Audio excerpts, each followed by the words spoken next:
सानंदमानंद वाणी वसंतम। मेरी एक photocopy, xerox और इंटरनेट की कुछ काम होने वाली दुकान है। और पिताजी आज से लगभग 5 या 6 साल पहले से उनका थी सब्जी और किराने की दुकान, जो अभी भी है। परिवार की स्थिति उतनी अच्छी नहीं थी पैसे के मामले में। मैं क्लासिकल नहीं सीखा हूँ, तो मैं जब भी लिखने बैठता हूँ तो मैं एक राइटर की तहत नहीं बैठता हूँ। और लगभग 90 दिन हो चुके थे मैंने बैंक का ऋण भुगतान नहीं किया था। मेरे को भी आत्मदाह की मन में एक झलक आई थी। माता के सॉन्ग हो या फिर कृष्ण जी के सॉन्ग हो या भोलेनाथ जी के सॉन्ग हो, लगभग सभी में भगवान को तू करके संबोधित किया जाता है। हम अपने पिताजी को भी अगर बात करते हैं तो पापा बोलते हैं कि ऐसा कर दीजिए, वैसा कर दीजिए, लेकिन जब भगवान को हम बात करते हैं तो वो तू क्यों कह के बोलते हैं। नमस्कार, आप देख रहे हैं देश मोर्चा न्यूज और मैं हूं आपके साथ संजय राजपूत। मैं आज आपको एक ऐसे शख्स से मिलाने जा रहा हूं जो किसी भी परिचय के मोहताज नहीं है। और ये एक ऐसे सिंगर हैं जिनका गाना अभी हाल ही में बच्चे से लेकर बूढ़े तक और हिंदू से लेकर मुसलमान हो या सिख हो या ईसाई हो, हर धर्म के लोगों तक इनका गाना पहुंचा है और हर धर्म के घरों में वो गाना बजा है। तो मैं एक बार स्वागत करना चाहूँगा जीतू शर्मा जी का।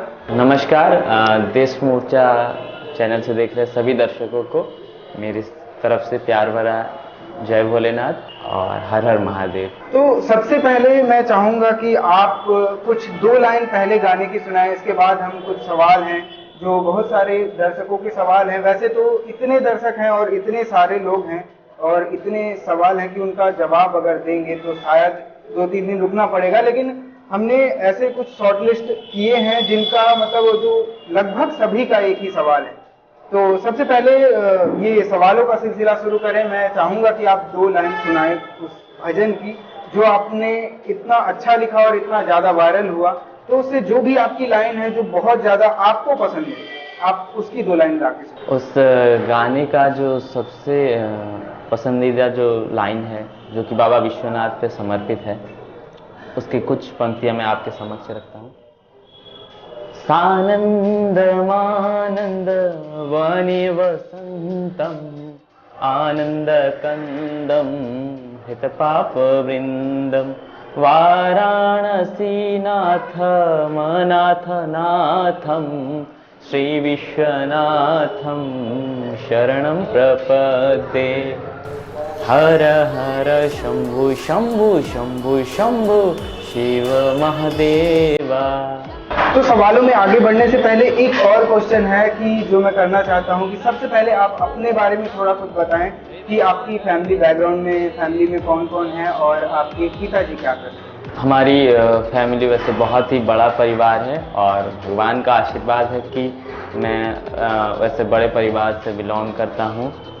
और मेरे दादाजी, दादी माँ और साथ में 5 चाचा, चाची और भाई बहनें हैं। और मुख्यतः मेरे पिताजी घर में सबसे बड़े हैं। और पिताजी आज से लगभग 5 या 6 साल पहले से उनका सब्जी की दुकान थी, सब्जी और किराने की दुकान, जो अभी भी है। और अभी भी पापा उसमें हर रोज काम करते हैं। हमारे सूत्र कुछ हमें मिले हैं, उनसे हमें पता लगा है कि कोई आपकी भी कोई शॉप है। किस चीज़ की शॉप है और उसमें काम कौन कौन करता है, आप थोड़ा बताइए। जी हाँ, मेरी एक फ़ोटोकॉपी, जेरोक्स और इंटरनेट की कुछ काम होने वाली दुकान है। और मैं ज़्यादातर समय उसी दुकान पर रहता हूँ। और जब भी समय मिलते हैं अपने काम से, मैं वहीं बैठकर गाने लिखता हूँ। और हर हर शंभू भी वहीं बैठकर ही लिखा था और भगवान के आशीर्वाद से वो दर्शकों का मन मोह लिया। मतलब आपकी दुकान भी है और उसके बाद आप गाने लिखते भी हैं और गाते भी हैं, म्यूजिक कंपोजर भी हैं, तो इतना सब कुछ कैसे कर लेते हैं? क्योंकि जहाँ तक सभी लोगों को पता होता है कि जो म्यूजिक राइटर होते हैं तो वो ज़्यादातर गाने लिखने में अपना समय गुजारते हैं या फिर कहीं एकांत में जाकर, कहीं वादियों में जाकर गाने लिखते हैं। उनको तो शांति पसंद होती है। फिर आप अपने काम को भी करते हुए इतना कैसे मैनेज कर पाते हैं? तो मेरा ये सबसे बड़ी चीज़ ये माननी है कि कलाकार वही होता है जो किसी भी माध्यम से दर्शकों का मन में जगह बनाए, चाहे वो एक चित्रकार हो, चाहे वो एक्टर हो, चाहे वो एक सिंगर हो या एक राइटर हो। और मैं अपने आप को सौभाग्यशाली मानता हूँ कि यदि भगवान ने मुझे इतना आशीर्वाद किया है, और मैं ज़्यादातर भगवान के लिए ही लिखता हूँ, और ये सिर्फ भगवान का आशीर्वाद ही हो सकता है कि मैं अपने फ़ोटोकॉपी के दुकान पर ही बैठकर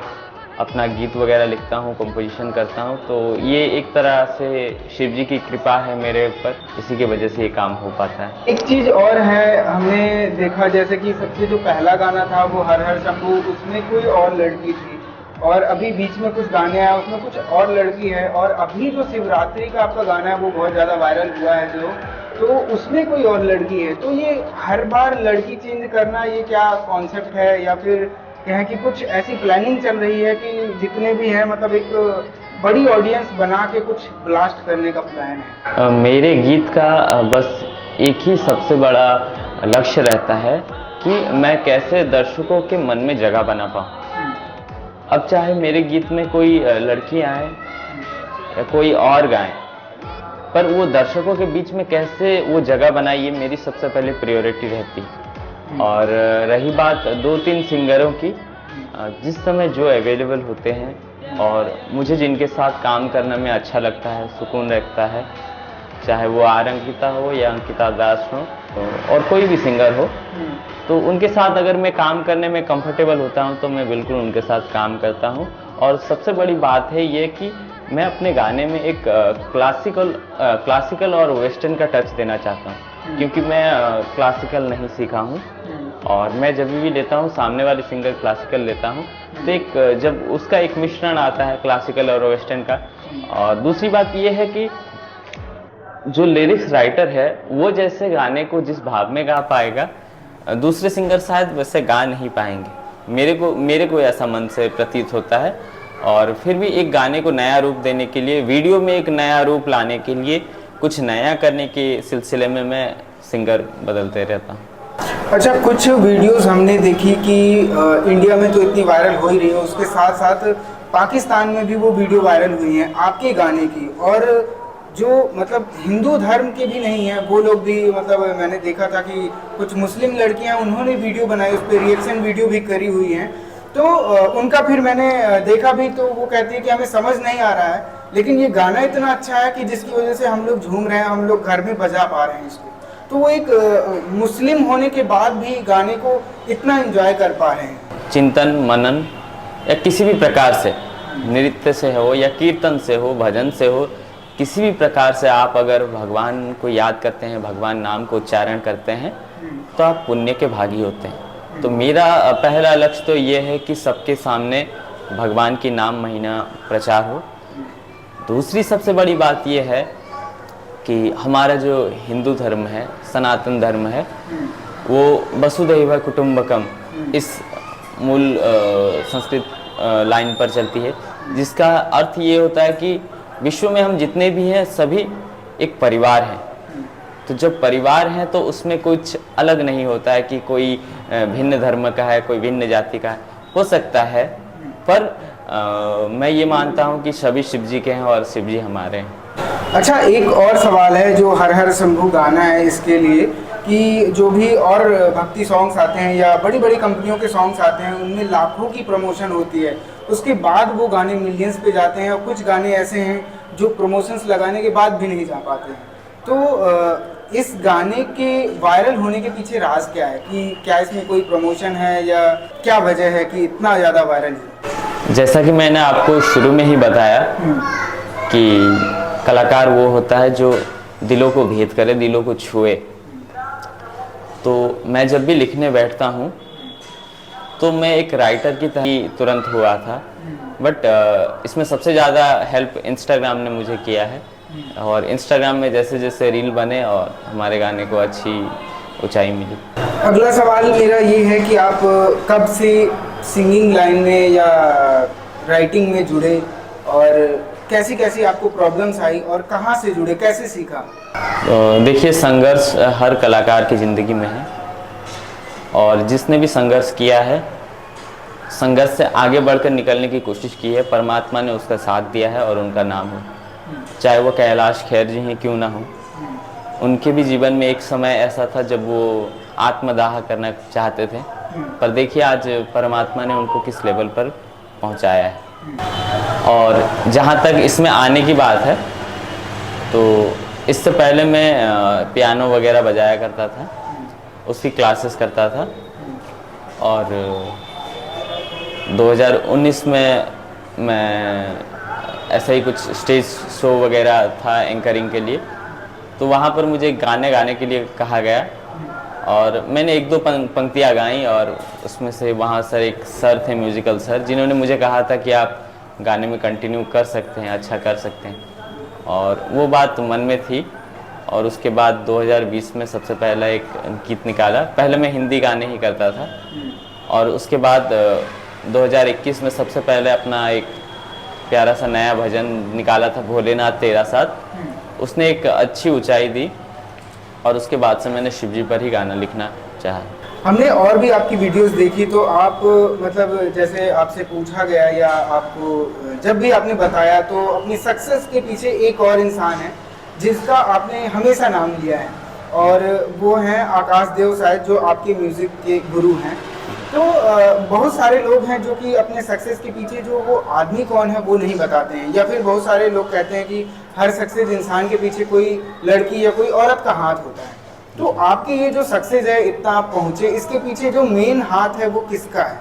जहाँ तक की बात है ये संगीत के लाइन की, तो उसमें कोई भी द्वंद्व नहीं है कि एकमात्र आकाश सर हैं जिन्होंने मेरी मदद की है, और जिनके वजह से मैं आज जो भी हूँ उन्हीं के वजह से हूँ, उसमें कोई भी द्वंद्व नहीं है।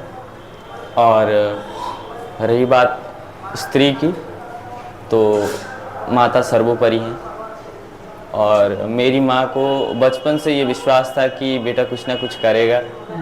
और परिवार की स्थिति उतनी अच्छी नहीं थी पैसे के मामले में, तो माँ को ये भरोसा था कि बेटा एक दिन कुछ करेगा, और भरोसा इतना था कि शायद परमात्मा ने उसको सच करके दिखाया। अच्छा, एक चीज़ और है कि जो आपके और उनके व्यूवर्स हैं अभिलिप्सा जी के, तो बहुत सारे व्यूवर्स का ये कहना है कि अब जो गाने आप निकालते हैं तो वो उनके साथ क्यों नहीं निकालते हैं, और उनके भी कमेंट्स में बहुत सारे कमेंट्स यही आते हैं, पर वो भी कोई जवाब नहीं देती। ये आखिर इसको आप छुपा क्यों रहे हैं, छुपा रहे हैं या फिर बताना नहीं चाह रहे हैं, ऐसा क्यों हो रहा है? सबसे पहली बात, हर एक कलाकार की एक निजी ज़िंदगी होती है, और उन्हें जब तक सही लगा मेरे साथ काम करने, उन्होंने मेरे साथ किया। और उसके बाद उनको शायद उनसे अच्छी ऑफ़र मिली हो, या फिर अच्छी काम मिली हो, बड़ी काम मिली हो, तो शायद इसीलिए वो मेरे साथ अभी नहीं है। देखते हैं आगामी दिन में इसका क्या हो सकता है। तो मतलब ये है कि कहीं ना कहीं आगे वो दिख सकती है वीडियो में, कोई लड़ाई झगड़ा या कोई ऐसी विवाद आपका हुआ है, या फिर ऐसे ही? अब आगे वो आएंगी नहीं आएंगी, ये इसके विषय में मैं कभी बोल ही नहीं पाऊँगा। और नहीं, आपका कोई पर्सनल उनसे विवाद या कुछ ऐसा कुछ है या? नहीं, हमारा ऐसा कोई पर्सनल विवाद नहीं। मैंने सिंपली एक बात कहा कि हर आदमी का एक निजी कुछ होता है, पर्सनल लाइफ होता है, तो शायद उनको कंफर्टेबल ना होता हो मेरे से काम करते हुए, या मेरे को कंफर्टेबल ना हो, ये भी एक रीज़न हो सकता है। तो इसी वजह से तो ऐसा कोई हमारा पर्सनली कुछ भी ऐसा कुछ नहीं है, पर्सनल लाइफ है, तो उनको जिनके साथ खुशी वो कर सकती हूँ अपना काम। आपने जैसा बताया कि आप एक नॉर्मल फैमिली से हैं और इतना स्ट्रगल करके इतनी ऊपर पहुँचे हैं, तो क्योंकि हर किसी इंसान की लाइफ में कभी ना कभी एक ऐसा समय आता है जब वो बहुत ज़्यादा डीमोटिवेट हो जाता है। आपकी लाइफ में कोई ऐसा समय आया हो जब आपने कहा हो कि नहीं यार, बस अब नहीं होगा और ये छोड़ देना चाहिए, शायद मेरे लिए बना नहीं है? क्योंकि जो इस उम्र के जो लड़के होते हैं या लड़कियां कोई भी होती हैं, वो किसी भी काम को करती हैं तो बहुत जल्दी हार मान लेते हैं, और ये होता है कि नहीं अब नहीं हो पाएगा। तो ऐसा कोई आपके साथ कभी इंसिडेंट हुआ हो, या फिर अंदर से आया हो कि नहीं मैं तो करूँगा? तो ऐसे तो संघर्ष ज़िंदगी भर चलती ही है कुछ ना कुछ चीज़ों के लिए। 2021 में मेरी ज़िंदगी का सबसे बुरा दौर था, मैं ये मानूंगा, और मैं एक तरफ से बुरा भी उसे नहीं कहूँगा।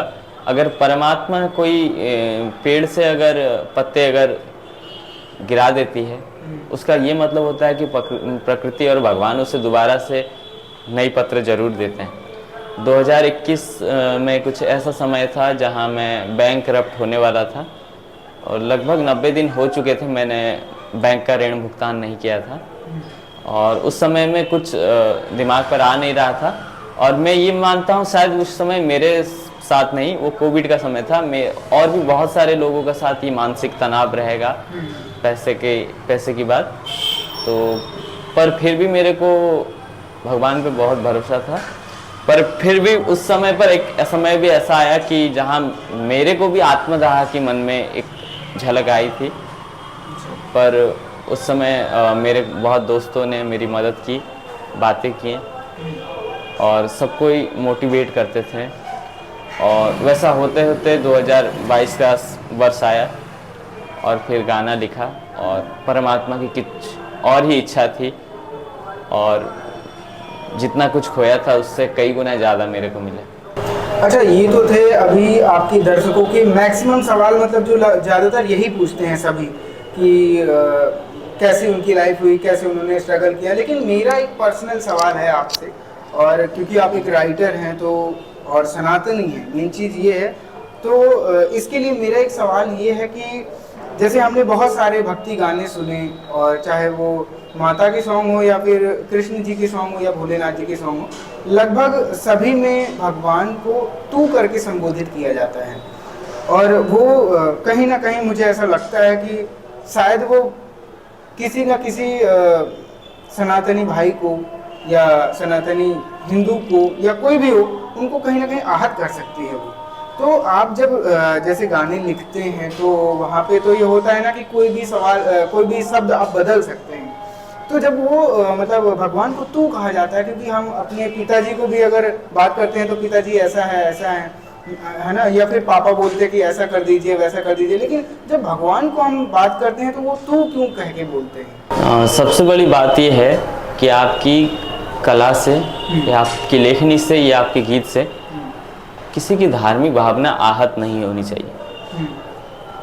आपके गाने में अगर वो प्रतीत होता है तो उससे कोई समस्या नहीं है। अगर किसी की धार्मिक भावना आहत नहीं होती तो कोई समस्या नहीं।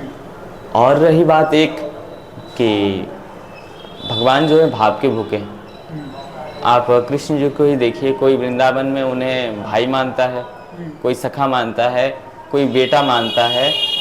अब जैसे किसी ने लड्डू गोपाल रखा है तो वो उन्हें बेटे के स्वरूप में वो तू भी बोलते हैं, बच्चे के हिसाब से उन्हें लाड प्यार करते हैं।